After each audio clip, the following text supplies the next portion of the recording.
We've got I don't know if it's a correction, it's an opposing viewpoint, a denial, if you will. We said just on the last program we did that's yours, the drive-through, right, Brian? The very popular drive-through, yes. The very popular and highly talented. I've been a fan of yours for many years. And we had read a letter from somebody who attended a comic convention in Richmond, I assume Virginia. They said Richmond. And said Britt Baker made this guy get out of her autograph line because he was wearing a Cornette face shirt. And he couldn't believe it. Said none of the other people did that. And he named off some names.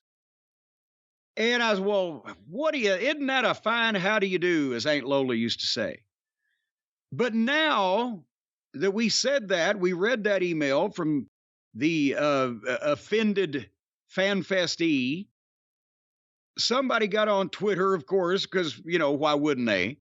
And then, Britt Baker, how dare you? Did you do this? And she said, no, I didn't, and I would never. And she denied that the incident happened.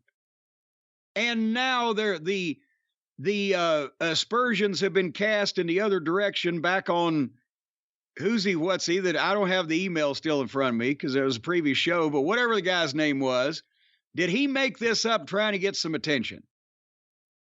And so if indeed this incident did not happen, then not only do we send our apologies to Britt Baker, but also, I don't think it's a Cult of Cornette member line, Brian.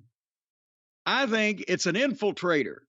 I think it's some kind of guerrilla warfare tactic on the part of some of these other wrestling fans, like the cosplayers, the buckaroos, or that type of group that wants to cast aspersions on the cult and make us look bad and make our fans look bad, like that they're not truth tellers, that they are telling untruths, those two youths. So besides apologizing in this instance to Miss Britt Baker over there, DMD, and hopefully we didn't hurt her medical practice, by casting such an aspersion like that. God forbid. God forbid. But I think what we need to do is now we need to call, because these fan fests are all over the place. And we'll talk about another fan fest where there's some activity going on this weekend. And a lot of things come out of these fan fests as allegations are made, accusations, and people are accused of things, and then they have rebuttals and opposing viewpoints, and there's more allegations and more repercussions. I think we need to have official, uniformed Cult of Cornette Fan Fest watchers to go to the watchers, to just go and observe, to make sure that everything's on the up and up, to make sure that if there's votes to be counted, well, they'll make sure that they're observing the vote counting. Or if there's people standing in line that are acting up, or the talent themselves that are appearing or acting up, I think the official uniformed Cult of Cornette Fan Fest watchers should be there to keep everybody in line and everybody straight, don't you? And that way we'd get the true dirt out of all of this. It sounded preposterous at the beginning, but the more you talk about it, the more I think it actually is an interesting idea. Well, yeah, the Cornette face shirt could be the official uniform, and that way official Cult of Cornette Fan Fest watchers could just go to these fan fests and stand in out of 4 corners of the room and maybe a couple in the middle, watch the entrances, watch the exits, and have notepads. Maybe you can get them berets. Maybe you can get berets. Berets and sashes. Not sashes. Who said that? Sashes. Sashes. That's a jaunty, the thing you wear around you, tied around like Errol Flynn and fucking Captain Blood. These are going to be our people, our representatives are going to be wearing berets and sashes. Yes, and Cornette face t-shirts. I was thinking like a demented guardian angels, and you went right to Errol Flynn. Well, see, that's the difference between me and you. I think big and classy. And we'll have these people, and they'll be adorned in these uniforms, and they will be positioned in strategic places, and they'll keep an eye on everything and make sure everything's flowing properly and nobody's assing off on either side. And we'll get the straight scoop and all the reports. And if anything happens, they'll do what any reasonable person will do. They'll run to Twitter and tweet all about it. Yes. Well, they'll tweet directly to it and here's the thing: instead of a blue check, they'll have a jaunty red sash next to their name, so you know. The sash is red. Well, it's got to be, doesn't it? What? Well, the Cornette face shirt is black. I was thinking the beret will be black. Well, no, your accent colors, Brian. The black and white Cornette face shirt and the red beret, little red beret, the red sash. You can't steal the red beret. I said a demented guardian angels think it'll be a different color. They own red berets, don't they? Was theirs red? I thought they were like magenta. No, they're like red and white. Oh, well, they got white on them. Well, see, ours are completely different. Ours are just red.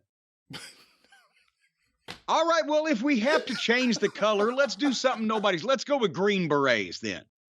Green berets and green sash. Nobody's got that. I don't think green berets will be good unless you're the wrestler Green Lightning that you mentioned earlier. But no, I wouldn't go with green beret. Well, all right, we'll work on this. But the point is there needs to be... Cornette's green berets. Can you imagine? You know, it's a peacekeeping force. Just trying to keep everybody calm. Should they have whistles? Should we have them armed with whistles? Yes, that's the perfect thing, because we're not going to arm these people because they're a peacekeeping force. We don't want to, but they've got to call attention. So I think whistles or kazoos. What do you think? What if they took one of your noises? The whistles might be confusing if they're around any type of ball game or school sports. What about a kazoo? Well, hold on. Why would they be around any kind of ball game or school sports for a wrestling convention? Well, a lot of these take place in school gyms and facilities like that, rec centers. There could be little toddlers next door roller skating or something. And you'd want to make sure that plenty of the Cult of Cornette official fan fest watchers wearing berets and sashes were around where the kids were to protect them. Don't worry, I'm pretty sure the cops will have their eyes right on those guys as soon as they show up. Well, see, we're doing good already. As soon as these people appear, the cops are keeping an eye because they know that the Cult of Cornette Fan Fest watchers are where trouble may happen, and we're proactive. Wherever you see a member of the Cornette Checkers, you'll hear the phrase, "Look at this fucking guy." Yeah, that's right. Because they'll be saying, we don't want to mess with him. Look at this fucking guy. He's got the Cornette face shirt on. He's official. I still think the beret needs to be black, but if one of you actually dares wear anything resembling any of this outfit that Jim just described, let us know. I don't think the black beret shows. What if you got black hair? Now, if you're a nice, attractive blonde, or even a girl, if the the beret has to match the shirt, I think, and the shirt's black and white. Don't you think then a white beret. That's it. The good guys wear the white hat.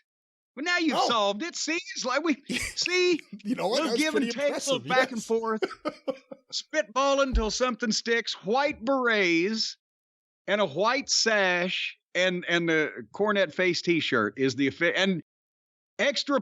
Actually, only the people who are not just regular uniformed checkers and fan fest watchers, but who are in some type of administration or hierarchy, they also white shoes. White shoes? Can tell instantly. White shoes, yeah. No one wants to wear those. White hat, white shoes, white face. White face? Well, my face on the shirt is in white. Oh. And so it stands out from the black. It's true, he is a racist. What is this? Well, white face? Technically, even if you were white, your face would be tan or pink. So, see, there actually are no white people. You know that, don't you? I guess so. I never. I tell you, Edgar and Johnny Winter. Oh, they're white. They're white, but most white people are not white. So they're just pissed off about the shade of dark that they are. Anyway, right, well, thank you, speaking Britt of Baker. which, Yeah. huh? Well, thank you, Britt Baker. Yeah, no, we were done with Britt. But we apologize. But if you want to be officially uniformed as a member of the cult of Cornette, we do not have the sashes nor the berets ready yet, but we do have the Cornette face shirts and so much more at jimcornette.com. And it's this coming Saturday, April the 8th at noon Eastern, the Big Spring Spectacular Sale, where all the new stuff, never before seen, goes on sale, including the big breast cancer pink and black action figure, the limited edition. We've got 1,000 autographed figures going up, and $10 from each figure purchased goes to the American Cancer Society to fight breast cancer and all kinds of cancer, because fuck cancer. And this figure also obviously comes with a pink and black racket and the headphones and the microphone. And you can see pictures of it right now on the homepage at jimcornette.com. That goes on sale Saturday, April 8th at noon Eastern. And we know how these things go, and I'm going to get bogged down. There are 1,000. Jump in as quickly as possible. Also, while you're there, the December 2022 issue of Inside the Ropes, the UK's premier wrestling magazine, full color. Well, actually, there's some older pictures that are in black and white, but you can't blame Inside the Ropes. It's a full-color magazine. And including me on the cover and a 6-page interview inside therewith. Did I mention the best-selling issue in the history of the magazine? And those can be personally autographed and available at jimcornette.com. And also the DVD of the Inside the Ropes sit-down show in London in October of 2016 with myself and Jim Ross, guest starring Bret the Hitman Hart, hosted by Kenny McIntosh. That DVD has never actually been on sale before as a DVD, and now Cornette's Collectibles and JimCornette.com is the exclusive United States distributor for this fine piece of programming that lasts just north of 2 hours. And all that takes place on Saturday, April the 8th at noon Eastern at jimcornette.com. And then the Feather Bottoms will go into a state of complete chaos for some time after that sale begins. Brian, once again, what do you think if we go with a white beret and a white sash? Should I start stocking those now, or do you think it'd be, I don't want to get necessarily full-fledged into the haberdashery business. How hard is it to find a white beret and white sash these days? I don't know, but we didn't agree on the sash being white. You see, again, you're making a big leap. I thought we did. No, we said the beret, we finally ended up with that being white, and of course the shirt is black and white. You want white shoes and white gloves or whatever you said. Well, you gotta stick with the scheme, baby. You gotta go with the color scheme. If you've got a white beret and you got a white face on the shirt, and you got the heads or the more important people, let's say the majors in this operation, you got them wearing white shoes, then the sash pretty much, is the sash going to be yellow? That just wouldn't make sense. I don't think we could use yellow because of its connotation in classic wrestling. White, black, a combination of the two-tone. Well then, but your shirt, what color are your pants then? My pants? I'm not going. Well, no, the pants of the uniform. Because you got a lot of black on there. You need some brightness to accent that. The pants have to be black. Well, yes, then your sash doesn't have to have black on it, because then you won't be able to see it from the pants. But if it's white, is it going to not take away from the face on the shirt?